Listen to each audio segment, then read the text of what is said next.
Di sini ada 3 gambar. Gambar yang pertama, ada 2 buku kuning dan juga ada 8 buku coklat. Di gambar kedua, ada tongkat yang diberi cat warna merah dan warna putih. Kemudian di gambar ketiga, ada buah apel yang dipotong menjadi beberapa bagian yang sama besar. Dengan melihat ketiga gambar tersebut, coba kita jawab pertanyaan berikut ini. Pada gambar yang pertama, berapa bagian buku yang berwarna kuning dari seluruh buku? Kemudian pada gambar kedua, berapa bagian tongkat yang dicat warna merah? Dan pada gambar ketiga, berapa bagian sisa buah apel yang belum dimakan? Pertanyaan-pertanyaan tersebut dapat dijawab dengan menggunakan bilangan pecahan. Bilangan pecahan digunakan untuk menunjukkan dua bilangan yang berbeda. Lalu muncul pertanyaan, bagaimana cara menulis bilangan pecahan? Sebelum kita jawab pertanyaan-pertanyaan tadi, kita kenalan dulu dengan bilangan pecahan. Bilangan pecahan adalah bilangan yang dinyatakan sebagai A per B. Dengan A dan B adalah bilangan bulat dan B-nya tidak boleh sama dengan 0. Bilangan A disebut sebagai pembilang dan bilangan B disebut sebagai penyebut. Sekarang kita coba jawab pertanyaan-pertanyaan tadi ya.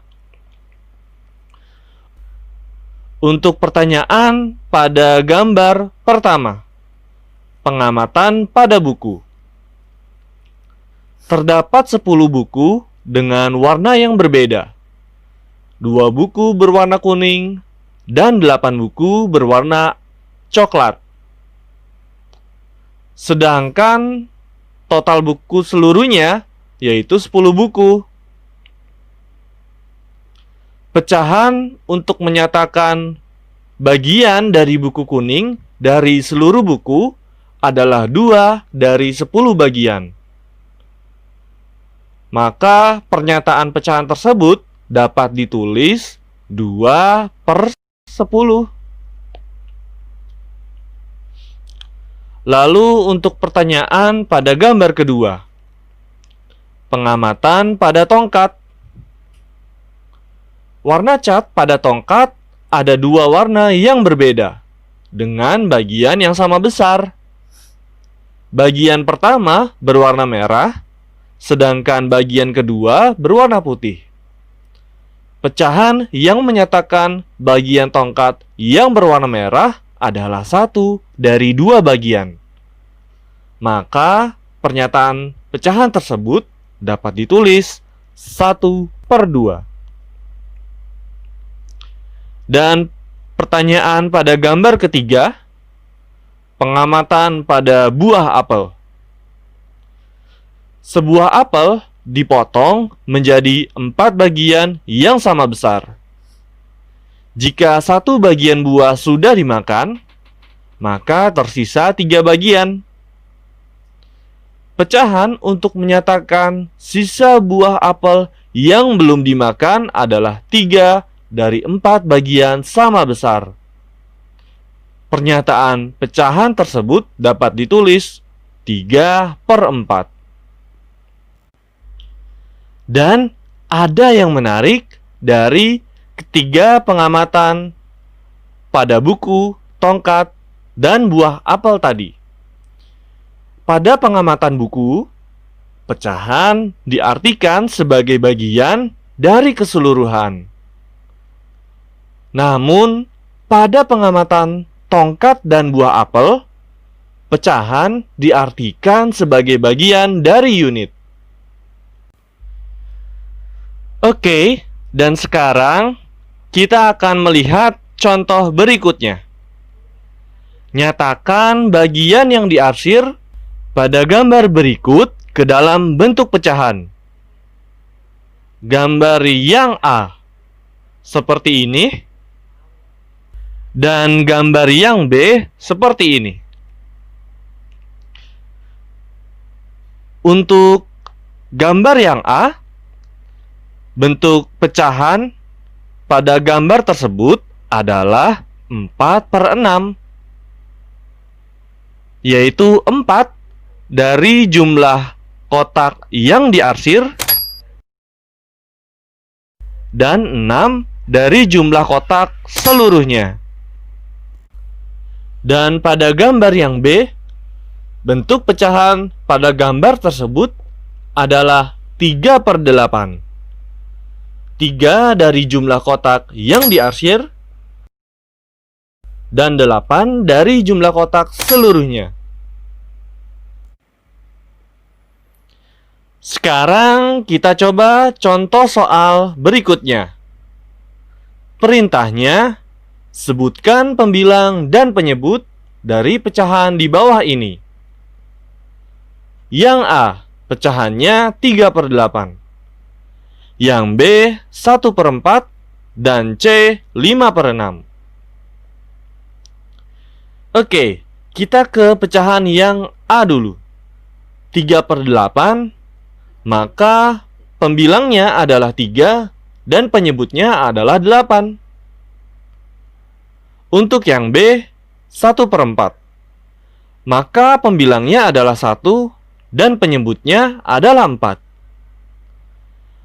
Dan yang C, 5/6, maka pembilangnya adalah 5 dan penyebutnya adalah 6.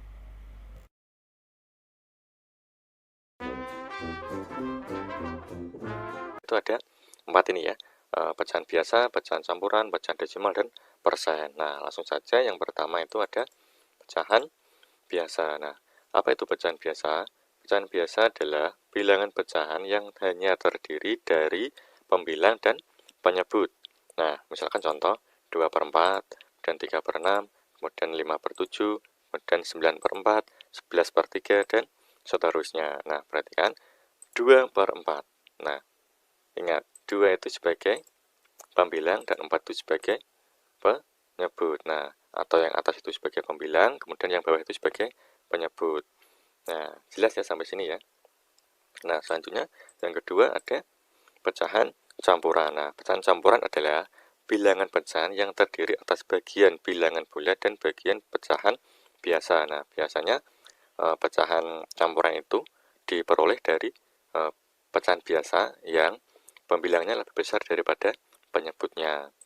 Nah, misalkan contoh ya, 1 5/7. Nah, 1 itu sebagai bilangan bulat, kemudian 5/7 itu sebagai bilangan pecahan.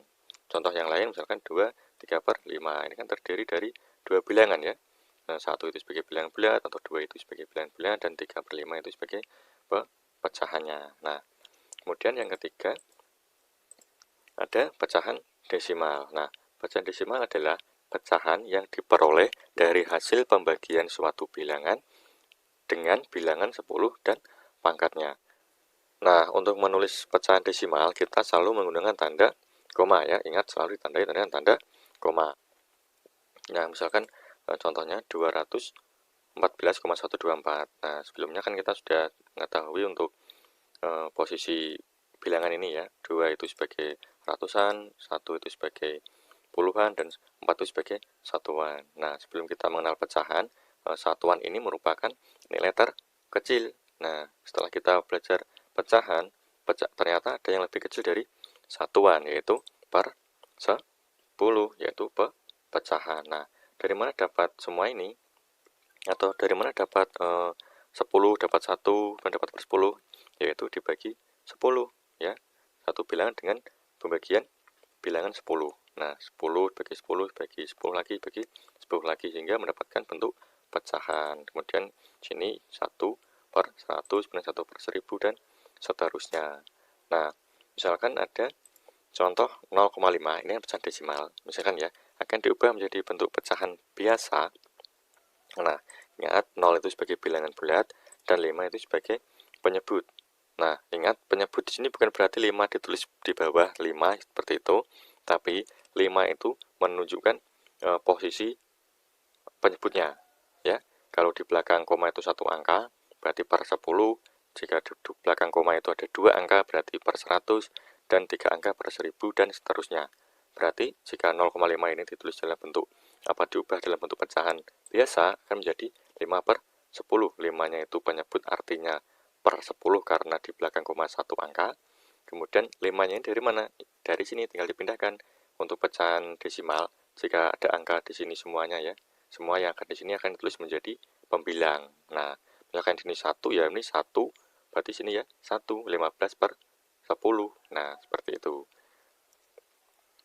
Kemudian yang selanjutnya ada persen. Nah, persen adalah sebuah angka atau perbandingan untuk menyatakan bilangan pecahan yang berpenyebut 100. Nah, lambang persen atau per 100 adalah seperti ini ya. Jika ada lambang seperti ini, itu berarti sudah pastikan persen, bentuk persen. Nah, misalkan ada angka seperti ini, 10, kemudian ada tanda seperti ini, yaitu tanda dari persen ya, yaitu dibaca 10%. Nah, 10 itu sebagai pembilang, kemudian yang tandanya itu sebagai persen atau per 100 sebagai penyebut ya. Misalkan ini jika ditulis dalam bentuk pecahan biasa akan seperti ini. 10% itu bisa ditulis dengan 10 per 100. Kemudian bisa ditulis juga dengan 1 per 10. Loh, kenapa kok bisa 1 per 10? Perhatikan, sebelumnya kita sudah belajar tentang pecahan senilai. 10 per 100 dan 1 per 10 itu senilai ya. Karena apa? 10 dibagi dengan 10, 100 dibagi 10 itu 10. Nah, langsung saja. Apa itu pecahan senilai?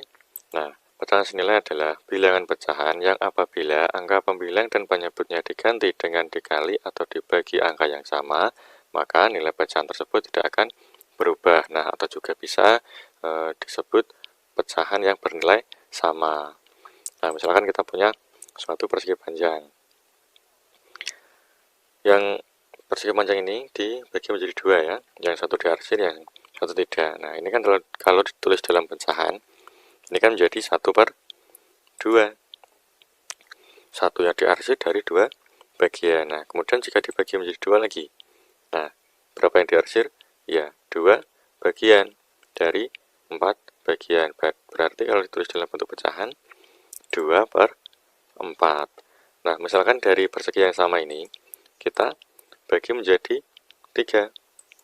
1, 2, 3. Nah, sekarang berapa yang diarsir? 1, 2, 3 ya. 3 dari 6 bagian. Berarti 3 per 6. Nah, 1 per 2, 2 per 4, dan 3 per 6. Ini kan awalnya tadi dari 1 per 2. Nah, awalnya kan dari ini ya, 1 per 2, tinggal dibagi saja. Nah, misalkan ini kan sudah senilai. Nah, bisa dikatakan untuk pecahan senilai itu bisa dicari dengan cara, yaitu rumusnya A per B sama dengan A kali C per B kali C, atau A per B sama dengan A bagi C per B bagi C. Ingat, C ini sembarang bilangan asli ya. Bilangan asli itu ya 1, 2, 3, dan seterusnya. Nah, misalkan contoh 1 per 2 sama dengan, nah, mencari pecahan senilai dari 1 per 2, kita menggunakan cara yang pertama, yaitu dikalikan. Mengkalikan harus dengan angka yang sama, karena ini apa? Ya, C, agar mendapatkan yang senilai. Berarti dikali 2 ya. 1 kali 2, 2 kali 2. 1 kali 2 berapa? Ya, 2, dan 2 kali 2, 4. Nah, 1 per 2 itu senilai dengan 2 per 4. Nah, kemudian jika ada soal 6 per 21. Nah, kita bisa menggunakan cara yang kedua, yaitu dibagi. Nah, bagaimana cara mendapatkan cara yang pertama atau yang kedua? atau mendapatkan cara dikali atau dibagi, kita lihat pecahannya. Kalau kecil berarti kita kalikan, kalau pecahannya itu besar berarti kita bisa membagikan. Nah, berarti 6 itu dibagi berapa? Ya, 3. Aduh, kenapa kok tidak dibagi 2? Sedangkan ini yang dikali kok 2. Nah, berarti kan jika 6 dikali 2 itu bisa ya dapat 3. Tapi kalau 21 kan tidak bisa, dapatnya 10,5 pecahan lagi. Padahal ini masih pecahan. Nah, berarti kita menggunakan angka 3, angka yang setelahnya 2 berarti ya. Dan hasil pembagiannya nanti hasil pembagiannya itu nanti harus sama bisa membagi kedua bilangan ini. Bagi 3 bagi 6 bagi 3 ya 2, kemudian 21 bagi 3 itu 7. Nah, berarti hasilnya 2/7 itu senilai dengan 6/21. Nah, misalkan kita masuk soal ya. Soal yang pertama 3/7. Nah, kita disuruh mencari pecahan yang senilai dengan 3/7. Kita menggunakan cara yang pertama, yaitu 3 kali 2 per 7 kali 2 sama dengan ya 6/14. Kemudian lagi ya, pecahan senilai dari 3/7 itu bisa dicari, kita kalikan 3. 3 kali 3 itu 9, kemudian 7 kali 3 itu 21. Nah, bisa lagi ya, 3/7 itu bisa kita kali dengan 4 ya, 3 kali 4 itu 12, kemudian 7 kali 4 itu 28. Nah, kemudian kita cari yang kedua, soal yang kedua ya. Kita punya soal 18/54 sama dengan, nah besar ya, berarti kita bagi. Nah, 18 bagi 2 dapat ya 9, kemudian 54 bagi 2 itu dapat 27. Kita bagi lagi bisa ya, 18 dibagi 3 ya, dapat 6, kemudian 54 bagi 3 dapat 18. Nah, bisa lagi 18/54 bisa kita bagi lagi 6 ya. 18 bagi 6 itu dapat 3, kemudian 54 bagi 6 itu dapat 9. Nah, misalkan ada contoh soal seperti ini. Pecahan berikut yang senilai dengan 7/9 adalah, nah ada pilihannya A14/20, B21/24, 21/27, mana yang C itu 25/27, yang D 35/18. Nah, kita bisa mencari dengan cara mengkalikan ya. Nah, 7/9 sama dengan 7 kali 2 dapat 14/18. 14-nya ada, 20-nya enggak pas ya. Berarti bukan jawabannya, ini bukan senilai dengan 7/9. Kemudian kita kalikan lagi menggunakan kali 3 sekarang. 7 kali 3 itu sama dengan ya 21, 9 kali 3 itu 27. Ada? Ya. Berarti jawabannya yang B. 7/9 itu senilai dengan 21/27. Membandingkan pecahan berarti melihat dua pecahan dan menentukan mana yang lebih besar atau lebih kecil. Untuk membandingkan pecahan dapat digunakan cara-cara sebagai berikut. Perhatikan dengan baik ya, supaya kamu bisa memahaminya. Pertama, kita bisa menggunakan gambar. Untuk membandingkan dua pecahan menggunakan gambar, perhatikan luas gambar yang diwarnai. Sekali lagi, perhatikan luas gambar yang diwarnai. Seperti contoh berikut.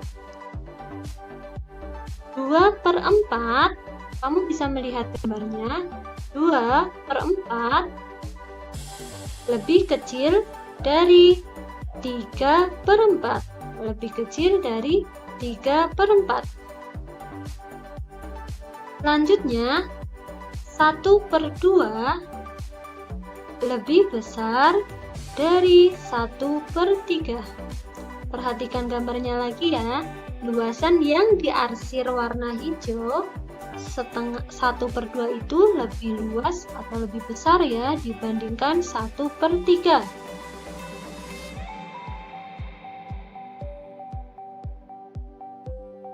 Setengah potong pizza lebih besar daripada 1/4 potong pizza. Ditulis 1/2 lebih besar dari 1/4. Bisa dibayangkan ya, jika kita melihat potongan bisa tersebut. Selain itu, kita juga bisa menggunakan garis bilangan pecahan. Perhatikan letak dua pecahan yang akan dibandingkan. Kamu perhatikan ya, letak bagian kanan dan letak bagian kiri.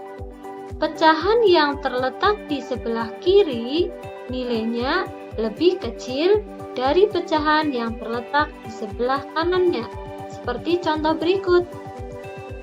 1/3 lebih kecil daripada 2/3. Selanjutnya, pecahan yang ada di sebelah kanan nilainya lebih besar dari pecahan yang ada di sebelah kirinya. Seperti contoh berikut.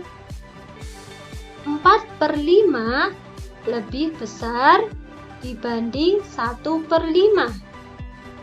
Paham ya anak-anak? Berdasarkan garis bilangan pecahan tersebut, dapat diketahui bahwa 1/2 terletak di sebelah kanan 1/3, maka 1/2 lebih besar dari 1/3. 2/5 terletak di sebelah kiri 5/8, maka 2/5 lebih kecil dari 5/8. 3/6 terletak di sebelah kiri 4/8, maka 3/6 lebih kecil dari 4/8. Cara yang ketiga, kita bisa membandingkan langsung kedua pecahan tersebut. Jika penyebut kedua pecahan sama, ingat ya, jika penyebut kedua pecahan sama, maka bandingkan langsung nilai pembilangnya. Contohnya 3/6 bandingkan dengan 5/6. Penyebut kedua pecahan tersebut sudah sama ya, yaitu 6. Kita hanya tinggal memperhatikan pembilangnya. 3 dibanding dengan 5. 3 lebih kecil ya, maka 3/6 lebih kecil dari 5/6. Selanjutnya, jika kedua pecahan berbeda, maka terlebih dahulu samakan penyebut kedua pecahan tersebut. Contohnya, bandingkan pecahan 3/4 dan 2/3. Penyelesaiannya, penyebut kedua pecahan dapat disamakan menjadi 12. Caranya, penyebutnya ini yang bawah, kita harus jadikan menjadi 12 semuanya. 4 kali berapa ya? 4 dikali berapa supaya hasilnya jadi 12? Ya, ternyata 4 kali 3.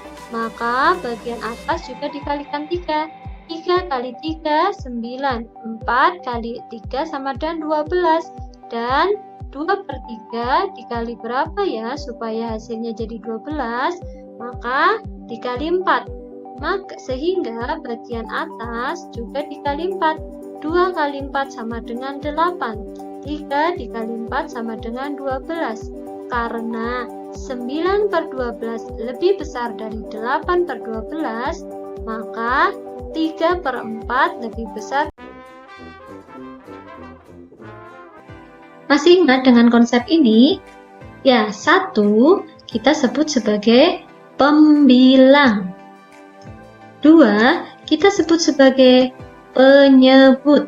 Nah, mengurutkan pecahan berarti mengurutkan dari besar ke kecil atau dari kecil ke besar. Caranya ada 2 ya. Mari kita perhatikan penjelasannya. Pertama, mengurutkan pecahan jika penyebut sudah sama. Jika penyebut sudah sama, kita bisa langsung melihat pembilangnya. Urutkan dari besar ke kecil atau dari kecil ke besar. Perhatikan contohnya ya. Contoh 1. Urutkan pecahan berikut dari kecil ke besar. 7 per 12, 5 per 12, 11 per 12. Penyelesaiannya, ingat penyebutnya sudah sama, kita hanya perlu melihat pembilangnya. Sehingga urutannya 5 per 12, 7 per 12, 11 per 12.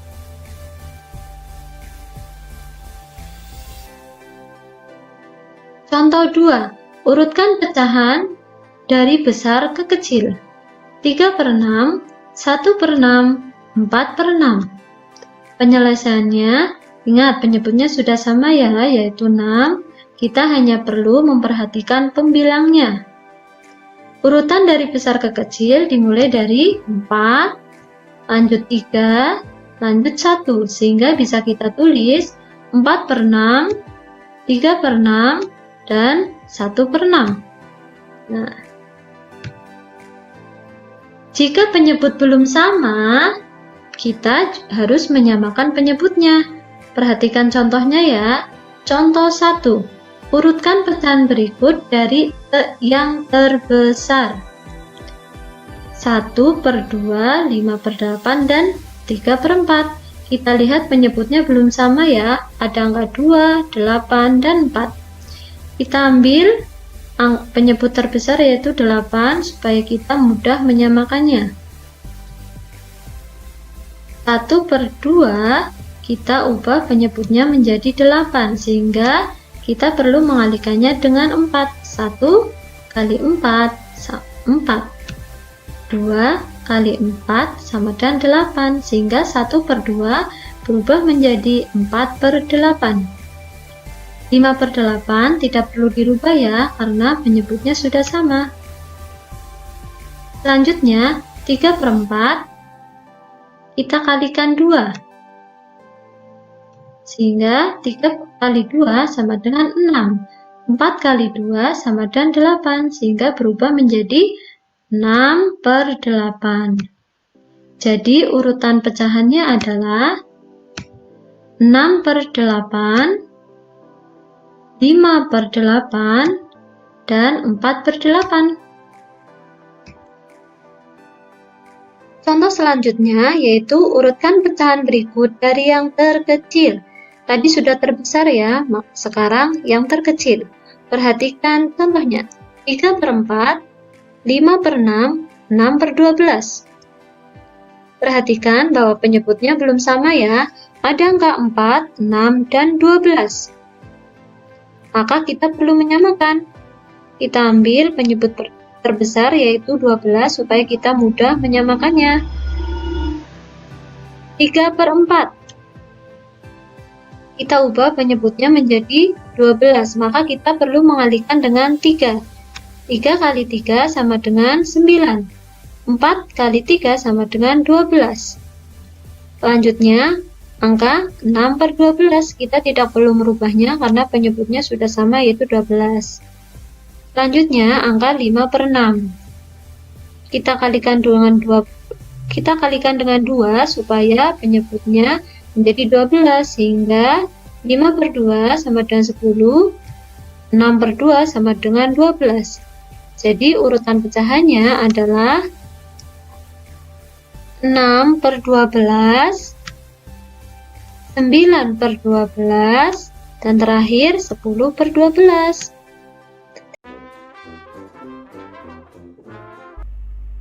Penjumlahan pecahan dapat dilakukan jika penyebutnya sama, yaitu ubah pecahan menjadi pecahan lain yang senilai sehingga penyebutnya sama. Oke, sekarang mari kita lihat contoh. Contoh, 2 per 3 ditambah 1 per 4 sama dengan titik, titik, titik. Oke, langkah penyelesaiannya adalah yang pertama, kita akan mencari KPK dari 3 dan 4. Kelipatan 3 adalah 3, 6, 9, 12, 15, 18, 21, 24, dan seterusnya. Untuk kelipatan 4 adalah 4, 8, 12, 16, 20, 24, dan seterusnya. Jadi, KPK dari 3 dan 4 adalah 12. Setelah kita menemukan KPK dari 3 dan 4, sekarang kita kembali ke pecahannya. Jadi, 2/3 ditambah 1/4 sama dengan per 12 ditambah per 12. Lalu untuk bagian pecahan sebelah kiri, 12 dibagi 3 dikali 2, hasilnya 8. Kemudian 12 dibagi 4 dikali 1, hasilnya 3. Jadi 8/12 ditambah 3/12, atau sama dengan 11/12. Pengurangan pecahan terlebih dahulu dengan menyamakan penyebut. Ubah pecahan menjadi pecahan lain yang senilai sehingga penyebutnya sama. Jadi, langkah untuk penjumlahan dan pengurangan pecahan kurang lebih sama. Kita coba contohnya dulu ya. Yaitu 4/5 dikurang 3/4 sama dengan titik. Penyelesaiannya, langkah pertama, carilah kelipatan persekutuan terkecil atau KPK dari penyebut pecahan tersebut, yaitu 5 dan 4. Dan dari sini KPK 5 dan 4 yaitu sama dengan 20. Selanjutnya, ubah pecahan menjadi pecahan senilai dengan penyebut 20.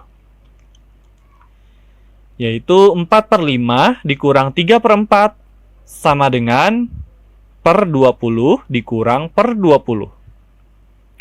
Untuk yang sebelah kiri, 20 dibagi 5 dikali 4. Dan untuk yang sebelah kanan, 20 dibagi 4 dikali 3.